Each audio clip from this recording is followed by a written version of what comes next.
तो भाई तू सीख ना यार, सीख, काम करते करते सीख जाएगा, अपना ही लड़का है। तो ये जो बात है ना दोस्तों, ये बेस्ट है, ये एक एडवांटेज है।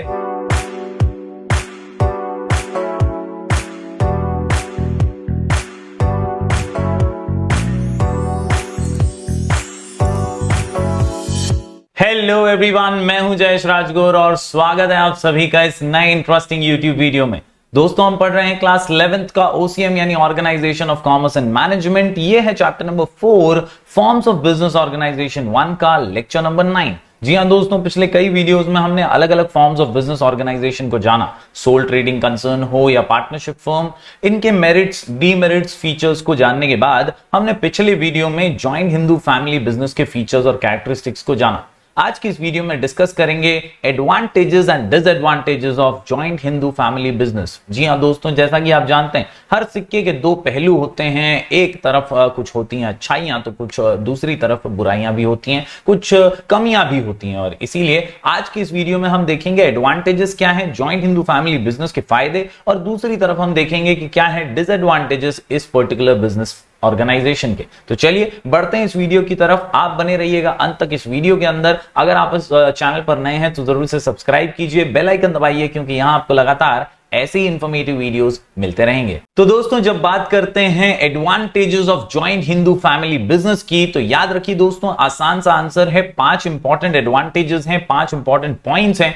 जिसके जरिए हम एडवांटेजेस को याद रख पाएंगे, लिख करके इसकी प्रैक्टिस भी कर पाएंगे। तो जरूर नोट डाउन कर लीजिएगा इन पांचों ही पॉइंट्स को। आंसर का नाम है क्यों कॉप, क्यों कॉप, क्यों कॉप, क्यों कॉप। जी हां दोस्तों, क्यों यानी क्विक एंड प्रॉम्प्ट डिसीजन सबसे पहला एडवांटेज है, क्योंकि कर्ता जो है वही कर्ता धरता है। पिछली वीडियो में हमने बात की थी कि जो कर्ता होता है फैमिली का सीनियर मोस्ट मेंबर, उसी के हाथों में सारी भागदौड़ होती है, सारी जिम्मेदारियां होती हैं, सारी रिस्पॉन्सिबिलिटीज होती हैं। वो को पार्टनर्स जो दूसरे फैमिली मेंबर्स हैं उनकी राय मशवरे के साथ, गाइडेंस के साथ डिसीजन क्विकली ले सकता है। और इसीलिए सबसे बड़ा एडवांटेज हम मानते हैं क्विक एंड प्रॉम्प्ट डिसीजन। इसके अलावा दोस्तों कॉप के अंदर सी से को पार्टनर्स लायबिलिटी, ज्यादातर लायबिलिटी कर्ता की होती है, तो यहां पर को पार्टनर्स की लायबिलिटी होती है कम। ये भी एक एडवांटेज है। इसके अलावा ऑन द जॉब ट्रेनिंग, आप परिवार में रहकर ही सीखते हैं। आगे protection of co partners interest, और आखिर में इजी फॉर्मेशन। तो चलिए इन पांचों पॉइंट्स को बारीकी से समझ लेते हैं, इजीली समझ लेते हैं।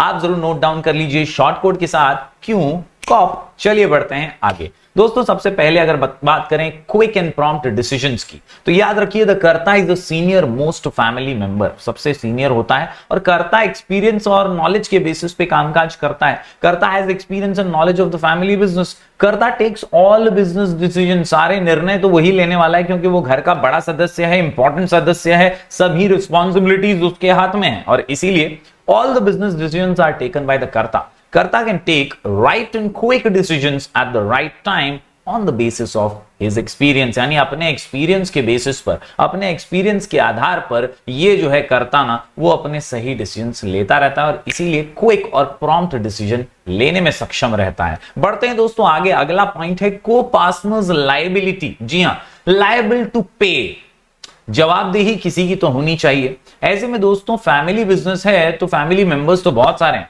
लेकिन सब पकड़ेंगे किसका कॉलर? तो पकड़ेंगे कर्ता को। भाई कर्ता को पहले पकड़ेंगे, जिम्मेदारी उसके हाथों में, चला रहा वो है, मैनेजर वो है, वही तो कर्ता धरता है। और इसीलिए को पार्टनर्स जो होते हैं ना, दूसरे फैमिली मेंबर्स जो होते हैं ना, उतनी उनकी लायबिलिटी नहीं होती जितनी कर्ता की होती है। The liability of co partners is limited up to the extent of their share in joint Hindu family business. यानी एक पर्टिकुलर बिजनेस की अगर मैं बात करूं तो जो लायबिलिटी है ना वो लिमिटेड है up to only their extent in the share in the family business. जितना उनका शेयर है, जितना उनका हक है, हिस्सा है, बस उतना ही उनकी लायबिलिटी होती है। Hence the personal property of co partner is not used for the payment of joint Hindu family business liability. यानी कभी भी फैमिली बिजनेस की लायबिलिटी को पार्टनर की पर्सनल प्रॉपर्टी से नहीं पे की जाएगी। ये एक एडवांटेज है। इसके अलावा दोस्तों तीसरे पॉइंट की बात करूं तो ऑन द जॉब ट्रेनिंग है। कहीं जा करके कोई इंटर्नशिप नहीं करनी है, कहीं दूसरी जगह जॉब करके सीखने की बात नहीं है। यहां पर खुद ही का बिजनेस है, बिजनेस फैमिली रन है।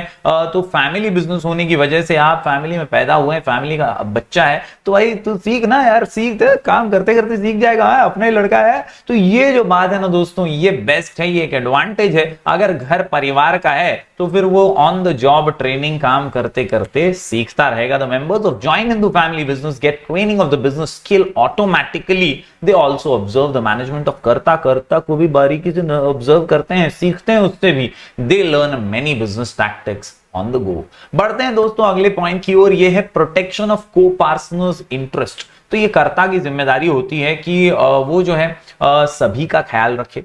खुद तो सारे डिसीजंस ले ही रहा है, लेकिन हमेशा वो डिसीजन सभी के हित में होने चाहिए। बिजनेस को हैम्पर ना करते हुए सभी को पार्टनर्स को उनका प्रॉफिट, उनका अधिकार मिलते रहना चाहिए, इसका ध्यान रखना चाहिए। वरना हर को पार्टनर जो है ना, वो पार्टीशन की डिमांड कर सकता है, वो अलग होने की डिमांड कर सकता है, और ऐसे में बिजनेस को नुकसान हो सकता है। Co partners have right to demand partition. Karta takes utmost care of their interest. Karta को ही ध्यान रखना है उन सभी के अधिकारों का, उन सभी के हक का। बढ़ते हैं दोस्तों आगे, आखिरी पॉइंट की बात करूं तो यह है इजी फॉर्मेशन। तो यह फॉर्म होता है आपके बर्थ से ही। आप अगर परिवार के अंदर पैदा हुए हैं तो परिवार का हिस्सा बन चुके हैं, अटूट अंग बन चुके हैं, और इसीलिए इस बिजनेस का फॉर्मेशन काफी इजी है। Join Hindu family business is easy to start as registration and agreement is not required for its formation. कोई रजिस्ट्रेशन या कोई अग्रीमेंट की जरूरत नहीं होती है। By birth only you are the member of this family business. There is no restriction on minimum and maximum members का number भी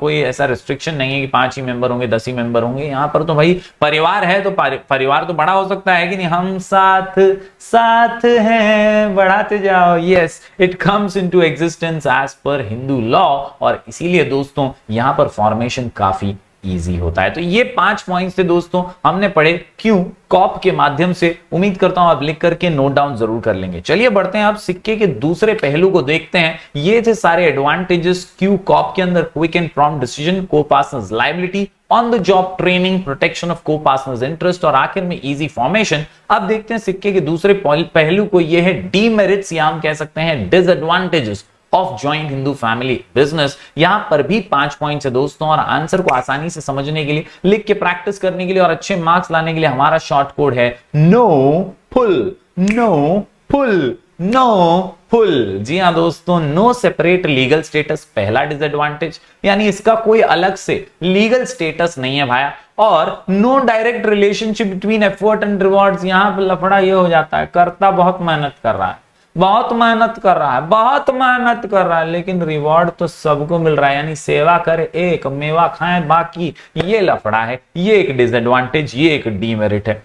इसके अलावा दोस्तों पार्टीशन ऑफ बिजनेस कभी भी हो सकता है। किसी एक का फचक गया, किसी को एक को प्रॉब्लम हो गई, किसी को एक तकरार हो गई, ईगो क्लैशेस हो गए, तो पार्टीशन भी बिजनेस का हो सकता है। अनलिमिटेड लायबिलिटी ऑफ कर्ता को तो बेचारे को भुगतना ही है, बहुत ज्यादा उसके ऊपर बोझ है, उसके ऊपर जिम्मेदारियां हैं, और इसीलिए उसकी लायबिलिटी अनलिमिटेड है। Limited financial and managerial resources also, जितनी फैमिली है उतना ही रिसोर्सेस है। ये बात भी यहां पर डिसएडवांटेज या डीमेरिट के तौर पर सामने आती है। बढ़ते हैं दोस्तों आगे, चलिए हर पॉइंट को बारीकी से समझ लेते हैं। नो पुल में no separate legal status and no direct relationship between effort and rewards. तो सेपरेट लीगल स्टेटस की बात यहां पर आती नहीं है, क्योंकि in the eyes of law the join Hindu family business and the family member are one and the same. सब एक ही हैं, कुछ अलग अलग नहीं है। यहां पर the business does not have any separate legal status. तो यहां पर लीगल स्टेटस के मामले में बिजनेस पीछे है, बहुत डीमेरिट है ये। इसके अलावा relationship between effort and rewards की बात करें तो एफर्ट्स जो हैं कर्ता के बहुत ज्यादा हैं,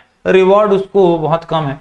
कंपैरेटिवली को पार्टनर्स के एफर्ट्स कम है, लेकिन उनको रिवॉर्ड तो मिलते ही जा रहा है। Karta is the manager of this business. He uses his knowledge and skill for running business successfully. The rewards of the business is distributed among all the co-partners. The hard-working as well as inefficient co-partners share the profit. यानी 5-6 members हैं, कर्ता को तो मिल ही रहा है क्योंकि वो मेहनत कर रहा है, वो मैनेजमेंट में हिस्सा ले रहा है। लेकिन कोई 5-6 में से एक ऐसा है जो आलसी है, जो निखट्टू है, जो काम नहीं कर रहा है, फिर भी उसे तो हिस्सा मिलेगा। फैमिली बिजनेस है, उसको तो मिलने ही वाला है। तो यही लफड़ा है यहां पर डीमेरिट के रूप में कि डायरेक्ट रिलेशन नहीं है एफर्ट और रिवॉर्ड्स का। बात करें पार्टीशन की, पी से पार्टीशन ऑफ बिजनेस पुल के अंदर the number of members are more in joining the family business. कई बार ऐसा हो सकता है ईगो क्लैशेस हो जाए, जेलसी हो जाए। कई बार ऐसा हो कि कर्ता को फायदा हो रहा है, मुझे नहीं हो रहा है, किसी भाई भाई में मतभेद हो जाते हैं। तो ऐसे में दोस्तों पार्टीशन हो सकता है। There can be conflicts and disputes. The co partner owners may be dissatisfied with the management of the कर्ता. This can lead to partition of business as well. तो ये तू मैं ये जो चिढ़ना है, ये जो डिस्प्यूट्स हैं, कॉन्फ्लिक्ट्स हैं, इनकी वजह से बिजनेस जो है बिखर भी सकता है. ये एक डीमेरिट है.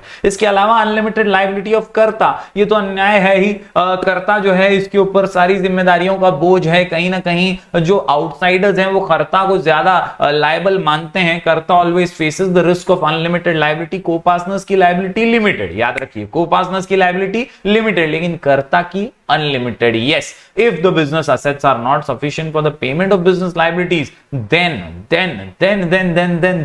the personal property of a कर्ता is used for the payment of business liabilities. यानी अगर बिजनेस की जो प्रॉपर्टीज हैं, असेट हैं, वो कम बढ़ जाते हैं तो ऐसे में कर्ता की पर्सनल प्रॉपर्टी को भी यूज कर सकते हैं. ये ही होती है अनलिमिटेड लायबिलिटी ऑफ कर्ता. बात करें अगले पॉइंट की तो ये है limited financial and managerial resources. Yes, limited word याद रखिए दोस्तों. फाइनेंशियल और मैनेजरियल रिसोर्सेस उतने ही हैं जितने फैमिली ओन्ड है. जितना फैमिली का पैसा है उतना ही बिजनेस में लगा सकते हैं. तो यहां एक लिमिटेशन आ जाता है कैपेसिटी में, यहां एक लिमिटेशन आ जाता है रिसोर्सेज शेयरिंग में. The funding of joint into family business are limited.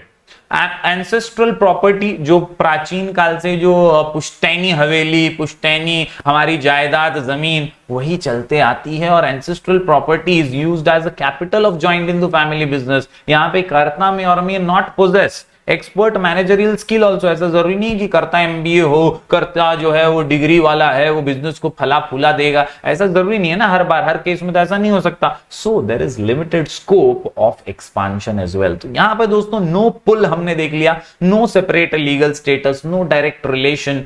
पुल के अंदर partition of business, unlimited liability of karta and limited financial and managerial resources. तो उम्मीद करता हूं ये पांचों ही पॉइंट्स आपने लिख लिए होंगे. जरूर नोट डाउन कीजिए इन्हें. नो पुल, हमने दो आंसर्स एग्जैक्टली देख लिए, 5 पॉइंट के. सबसे पहले हमने देखे merits of join in the family business, जिसमें हमने देखा क्यू कॉप, और अभी हमने देखा है demerits of join in the family business, जिसमें हमने देखा नो पुल. उम्मीद करता हूं ये वीडियो आपको पसंद आया होगा. जरूर इसे लाइक कीजिएगा और ज्यादा से ज्यादा स्टूडेंट्स तक पहुंचाइएगा. टेलीग्राम ग्रुप से जुड़ जाइएगा, नाम है स्काई एजुकेशन ऑफिशियल. इसके अलावा आप हमारा ऐप भी डाउनलोड कर सकते हैं, नाम है स्काई एजुकेशन, प्ले स्टोर पे अवेलेबल है. दोस्तों यहां पर हम रेगुलर अपडेट्स वगैरह डालते रहते हैं. तो दोस्तों बने रहिए चैनल के साथ. हम मिलेंगे फिर एक बार कुछ और नए वीडियो के साथ. तब तक के लिए do like, share and subscribe.